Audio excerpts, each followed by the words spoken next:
My name is Ellen Tate and I'm 25 years old. 5 years ago, I stood outside my parents' house in Fargo, North Dakota, shivering as snow drifted down around me, their words cutting deeper than the freezing wind. "Don't come back here ever again," they said, voices cold, final, and sharp as ice.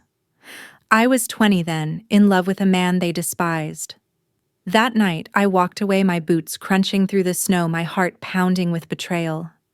They believed I'd fail, that I'd eventually crawl back home in defeat. But I didn't. That night changed everything. It threw me into a storm, both literal and emotional, where survival became my only choice. Their rejection was just the beginning. Lies, heartbreak, and one near-fatal moment in that blizzard almost broke me, but I didn't stop.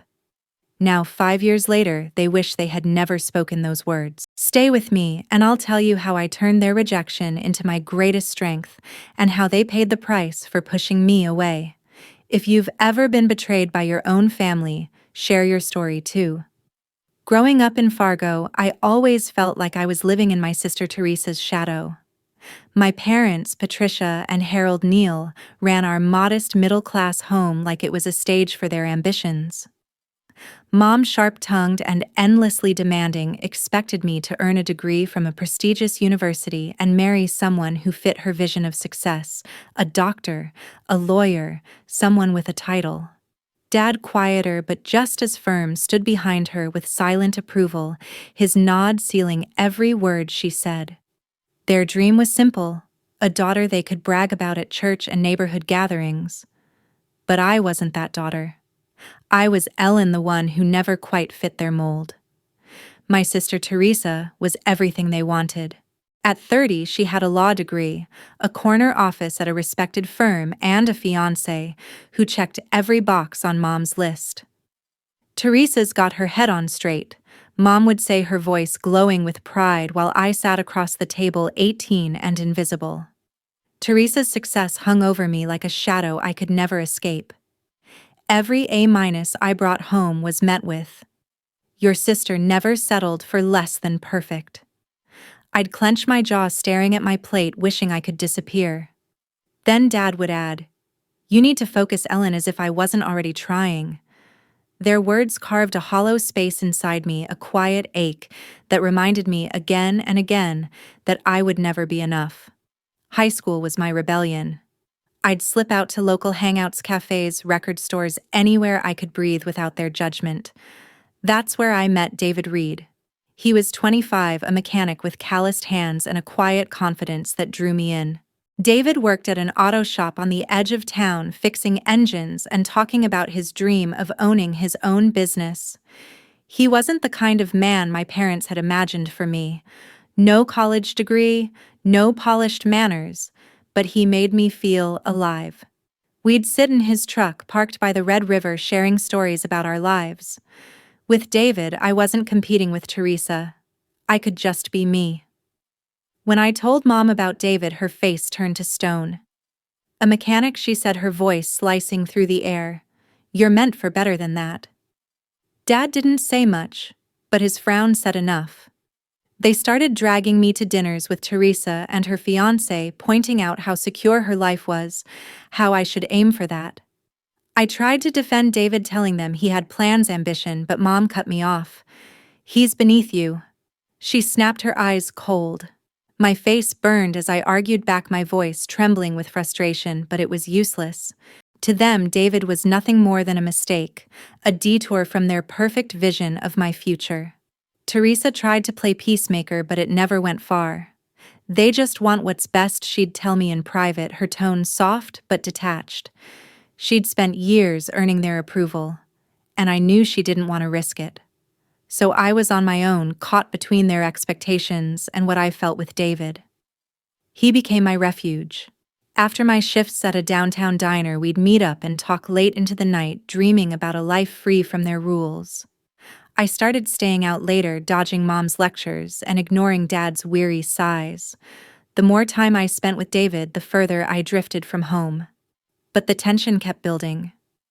One evening, I overheard Mom and Dad whispering in the living room. "She's throwing her future away?" Mom said, her voice low and sharp. That boy's trouble.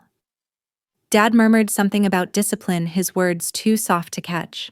I stood in the doorway, heart pounding, feeling like a stranger in my own home. They didn't trust me. They didn't see me as anything but a disappointment. By 20, I was done trying to please them. I wanted a life that was mine with David, far away from their constant criticism. I didn't realize then how soon that choice would ignite a confrontation that would change everything. Loving David was the first time I ever dared to live for myself, but my family would never accept it. By 20, I was done fighting to fit into Mom and Dad's vision of who I should be. David, with his easy smile and dreams of owning an auto shop, felt like my way out. I started spending nights at his small apartment, a cramped place above the garage where he worked. It wasn't much, faded walls, a lumpy couch, but it felt like freedom. I'd pack a bag, tell Mom I was studying late, and slip out to be with him. Each time I left, I could feel her disapproval burning through the phone calls I ignored. Dad's silence was just as heavy, his sighs louder than words. Teresa knew something was up. "You're playing with fire, Ellen," she warned one afternoon, her voice low as we sat in her car. She'd caught me sneaking back home at dawn, my hair still messy from a night with David. I shrugged her off, tired of her half-hearted advice. She wouldn't stand up to Mom and Dad, so what did she know? I was done hiding. One weekend, I made up my mind. I stuffed a duffel bag with clothes, my favorite books, and a few photos, and told David I was moving in. His eyes lit up, and for a moment I believed we could build something real away from my family's rules. But secrets don't stay buried in Fargo. A neighbor, someone Mom knew from her book club, saw me carrying boxes into David's place. By dinner that night, the air in our house was thick with tension. Mom stood at the kitchen counter, her knuckles white as she gripped a dish towel. "You're living with that mechanic?" She spat, her voice sharp enough to cut glass. I froze, my fork halfway to my mouth. Dad sat across from me, his face hard, no longer the soft-spoken man who'd once ruffled my hair. "Ellen, is this true?" he asked, his tone low but heavy with accusation. I nodded, my heart racing. There was no point lying anymore. The argument exploded from there. Mom's voice rose, each word a jab. "You're throwing your life away. He's nothing, Ellen. Nothing." I pushed back, my own voice shaking. "He's more than you think. You don't even know him." Dad slammed his hand on the table, startling us both. "Enough," he said. "You're embarrassing us." I stared at him, hurt slicing through me. Embarrassing them. That's what this was about. Their reputation, not my happiness. Teresa sat silently, her eyes fixed on her plate, offering no help. I felt cornered, like a stranger in the home I'd grown up in. It was late, the wind howling outside when the fight reached its breaking point. Snow had started falling, thick and relentless, piling up against the windows. Mom pointed at the door, her face twisted with anger. "If you choose him, you're done here. Don't ever come back." She said her words cold and final. Dad stood behind her, his jaw tight, not saying a word to stop her. I waited for him to speak, to soften her rage, but he didn't. My chest ached, a mix of fury and betrayal. "Fine," I said, my voice barely steady. "I don't need you." I grabbed my duffel bag, still packed from earlier, and stormed to my room for my coat. Teresa followed me, whispering, "Ellen, just apologize. They'll calm down." I shook my head, tears burning my eyes. "They don't want me, Teresa. They want someone I'm not." She reached for my arm, but I pulled away. I couldn't stay. Not after those words. I walked out the front door, the cold hitting me like a slap. Snow swirled around me, clinging to my hair, my boots sinking into the fresh drifts. I stood on the porch for a moment, staring back at the house, its warm lights mocking me. The loneliness was crushing, heavier than the storm. I turned and started walking, my bag slung over my shoulder, toward David's apartment, not knowing what came next. Living with David in his small apartment, I thought I'd finally found happiness until everything began to fall apart. After walking away from my parents' house, I moved into David's place above the auto shop. It was tiny, creaky floors, a single window overlooking the street, but it was ours. For the first time, I felt light, unburdened by Mom and Dad's constant judgment. David would come home smelling of motor oil, his grin chasing away the ache of that night I left. We'd cook cheap dinners, laugh over burnt toast, and talk about the future, the garage he'd someday own, the life we were building together. For the first time, I believed I could create something real, something mine. To make ends meet, I took a part-time job at a corner store in Fargo, stocking shelves and ringing up customers. The pay wasn't much, but I saved every dollar dreaming of a bigger place for us. David worked long hours at the shop, often staying late to take on extra jobs. "It's for our future," he'd say, kissing my forehead before heading out. I trusted him completely. I believed in us, in the life we were piecing together from scratch. My sister Teresa called once, her voice hesitant. "Are you okay?" she asked. "I'm fine," I said, cutting the conversation short. I didn't need her pity or Mom's lectures filtering through her. I had David, and that was enough. But 3 months in, the cracks started to show. David began staying out later, checking his phone more often than usual. At first, I brushed it off, telling myself he was just tired or stressed. Then one night, a message appeared on my phone, an anonymous note on Facebook Messenger: "Your boyfriend's not who you think he is." It included just enough detail about David's late nights to make my stomach twist. I stared at the screen, my pulse hammering. Who sent this? A jealous coworker, a nosy neighbor I didn't know. But doubt took root, quiet, cold, relentless. I began noticing things. David stepping outside to take calls, his voice low and guarded. His jacket left carelessly on the couch, and once a receipt from a coffee shop we'd never been to, dated on a night he'd sworn he was working. My mind raced, piecing together moments I'd ignored, his quick excuses, the way he avoided my eyes when I asked about his day. I felt sick, like the ground was slipping beneath me. I'd given up everything for him, my family, my home, and now this. I needed answers, but part of me dreaded what I'd find. One evening, I couldn't take it anymore. David came home late, his hair messy, a faint smell of perfume clinging to his shirt.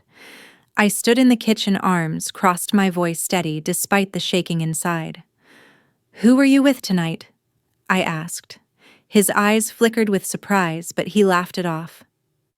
"Just the guys from the shop," he said, grabbing a beer from the fridge. I pressed harder, mentioning the message, the receipt, the calls. His face hardened, his voice sharp. "You're being paranoid, Ellen. I'm not doing anything." But his words felt hollow, his defensiveness a confession of its own. I didn't scream or cry. Something in me snapped, but it was quiet, resolute. "I'm done," I said, my voice low. David stared, his mouth opening to argue, but I cut him off. "I trusted you. I gave up everything for you." He reached for me, muttering excuses, but I stepped back. I couldn't stay in that apartment, surrounded by the life I thought we'd have. I grabbed my duffel bag, the same one I'd carried out of my parents' house, threw in my clothes, and walked out. David called after me, his voice fading as I shut the door. The street outside was quiet, the cold seeping through my jacket. I had nowhere to go, no plan, just the weight of betrayal pressing down on me. I'd lost my family, and now David. I was alone again. That winter in Fargo was colder than any I'd ever known. After walking out on David, I was truly alone. My duffel bag was slung over my shoulder, the weight of betrayal heavier than the clothes inside.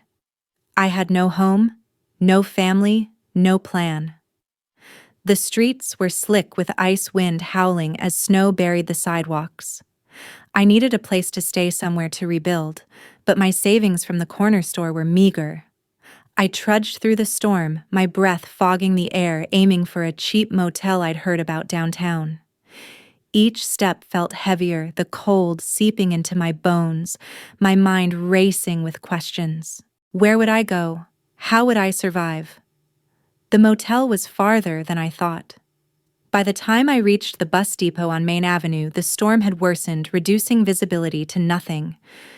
The depot was a small, dimly lit shelter, its benches empty except for a couple of stranded travelers. My fingers were numb. I sank onto a bench, the hum of the heater barely cutting through the chill.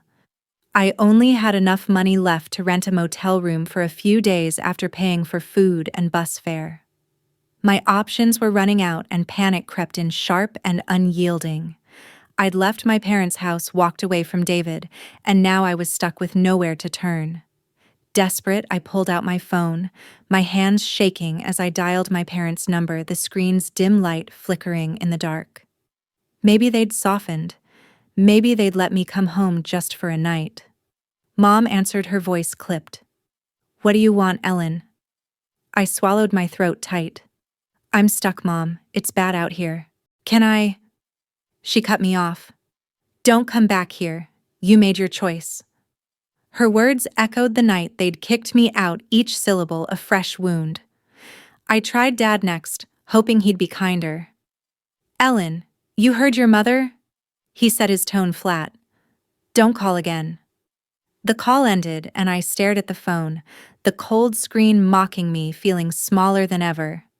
The storm raged outside, snow piling against the depot's glass doors. I sank back onto the bench, my bag at my feet, the weight of their rejection crushing me. I'd lost David, my family, everything. The other travelers avoided my gaze, their own worries keeping them distant. I pulled my coat tighter, trying to hold myself together, but the loneliness was suffocating. I didn't know how long I sat there, minutes or hours, the storm's roar drowning out my thoughts. I was on the edge of giving up, wondering if I'd freeze out there if I tried to walk again. Then a voice broke through. "You okay, miss?" I looked up to see a man in a bus driver's uniform, his badge reading Gregory Lane. He was older, maybe in his 40s, with a weathered face and kind eyes. I shook my head, unable to speak. He glanced at the storm outside, then back at me. "You can't stay here all night. The depot closes soon." I mumbled something about not having anywhere to go, my voice barely audible. Gregory didn't pry. Instead, he grabbed his keys. "Come on," he said. "I'm done with my shift. I'll get you somewhere safe." I hesitated, wary, but his steady demeanor put me at ease. I followed him to his bus parked just outside, the engine still warm. The snow was relentless, but Gregory navigated the empty streets with care, driving me to a small inn on the edge of town. "They've got rooms, cheap ones," he said. He looked at me and told me to stay calm and face everything. "Get yourself settled. You look like you need a break. We all do sometimes." I thanked him, my voice cracking, and stepped out into the storm. The inn's neon sign was a faint glow through the snow. Gregory's bus pulled away, and I stood there, a flicker of hope cutting through the cold. After that night in the blizzard, I knew I had to start over, relying on no one but myself. The inn Gregory dropped me at was a lifeline, but it wasn't a home. I had only a few $100s left from my corner store job, barely enough for a week's rent. I needed a plan, a way to stand on my own after losing both my family and David. The weight of those betrayals still pressed heavy on me, but I couldn't let it pull me under. I had to keep moving to prove that I could survive without anyone's help. I reached out to Wendy Larson, my best friend from high school. Wendy was working as a receptionist at a dental office, barely scraping by, but always willing to help. I texted her from my phone, my fingers still trembling from the cold.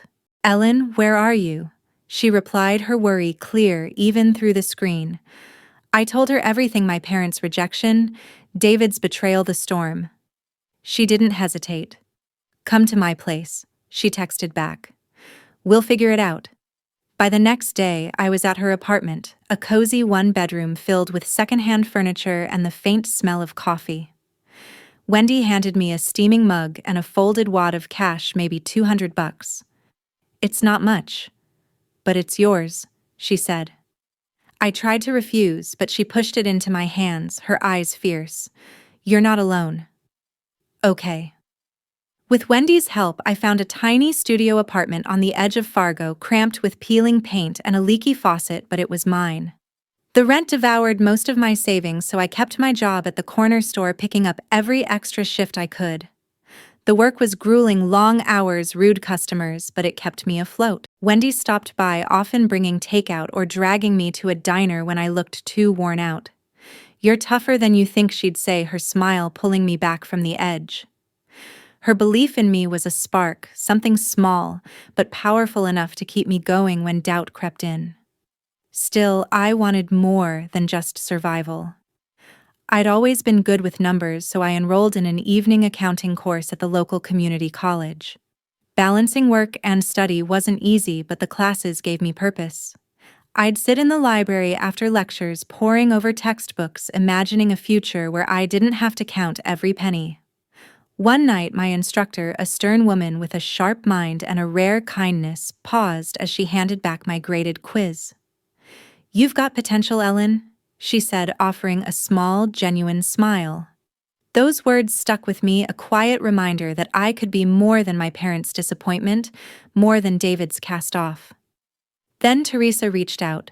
A letter arrived at my apartment first, her neat handwriting looping across the envelope. "I'm sorry for how things went."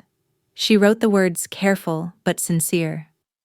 Inside was a small envelope of cash and a note saying it was from her savings, not Mom or Dad's. "You don't need them. You're stronger than you know." A week later, my phone buzzed with her number. "I want to help Ellen," she said, her voice soft. No strings. I thanked her, but kept my guard up. I wasn't ready to trust family again, not while Mom and Dad's words still echoed in my head. I used her money for groceries, but I didn't answer her texts. I needed distance time to build something that was truly mine. Days turned into weeks, then months. I'd wake before dawn, work my shift, attend class, and collapse into bed each night, exhausted but driven. Wendy was my rock, cheering me on when I doubted myself. One night, over pizza at her apartment, she raised a glass of soda. "To you, Ellen," she said with a grin. "You're doing this." I smiled, a real one, for the first time in months. I wasn't whole yet. The scars from my parents' rejection and David's betrayal still ran deep. But I was moving forward. My tiny apartment, my long shifts, my evening classes. They were small victories, proof that I could rebuild without leaning on anyone who had hurt me. I didn't know what lay ahead, but I was learning to trust myself one hard step at a time. 5 years later, I looked back and saw how far I'd come without them. I was no longer the broken girl who'd walked out of David's apartment or sat shivering in that bus depot. I had built a life, one I could be proud of. After finishing my accounting course, I landed a job at a large firm in Fargo, managing accounts for corporate clients. My desk overlooked the city skyline, a daily reminder of everything I'd overcome. I shared a cozy house with Ronald Cole, a high school history teacher I'd met at a coffee shop. Ronald was steady and kind, his laugh softening the edges of my old wounds. We'd cook dinner together, plan weekend hikes, and talk about dreams that finally felt within reach. For the first time, I wasn't just surviving, I was thriving. My parents, Patricia and Harold, didn't fare as well. One spring, Teresa texted me, her message cautious but urgent. "Mom and Dad want to see you," she wrote. "They're sorry." I stared at the screen, emotions tangling in my chest, anger, disbelief, indifference. Sorry after everything. After the night they told me never to come back. I could still hear Mom's cold voice, Dad's silence echoing through that blizzard. A few days later, Teresa sent another letter relaying their plea for a meeting. "They miss you," she wrote. I didn't reply. When she called, I kept it short. They made their choice. "Teresa," I said, my voice steady. "They don't get to undo it." I had spent years rebuilding my life without them, and I wasn't about to let guilt pull me back into the past. They had lost their daughter for good, left with only regret and an empty house echoing with the consequences of their own words. David's life unraveled too. I heard through Wendy that his dream of opening a garage had fallen apart. He'd taken out loans, but the business collapsed within a year. Bad decisions, worse luck. Now he was alone, living in a rundown apartment with no family and no real friends left to lean on. Wendy said he'd asked about me once, his voice heavy with regret. But I'd blocked his number long ago. He couldn't reach me, and I wanted it that way. His betrayal had cut deep, but it had also forced me to stand on my own. While I kept moving forward, David stayed stuck, haunted by what he'd thrown away. His regret was his burden to carry, not mine to fix. Looking back, that night in the blizzard changed me forever. But I never regretted walking away. I'd once been a girl desperate for approval, clinging to a family who judged me, and a boyfriend who lied. Leaving them was the hardest thing I'd ever done, but it was also the thing that set me free. Every step that followed, stocking shelves, studying late, scraping by in that tiny apartment, built the woman I became. I learned to value myself, not the validation of people who refused to see my worth. Mom and Dad's rejection, David's betrayal, both were painful, but they taught me something priceless. I didn't need them to define me. I had Ronald, Wendy, and most importantly, my own resilience. My life became proof that choosing myself had been worth it, every sacrifice, every lonely night. The greatest lesson I carried was this: protect your worth. Don't beg for love from people who can't give it. My parents chose pride over their daughter, and now they live with silence. David chose fleeting distractions and ended up with nothing. I chose myself. And from that choice, I built a life I love. Independence wasn't easy. It meant long nights, empty bank accounts, and moments of aching doubt. But it was still better than clinging to a toxic family or a faithless partner. Walking away took courage, but it gave me a strength I never knew I had.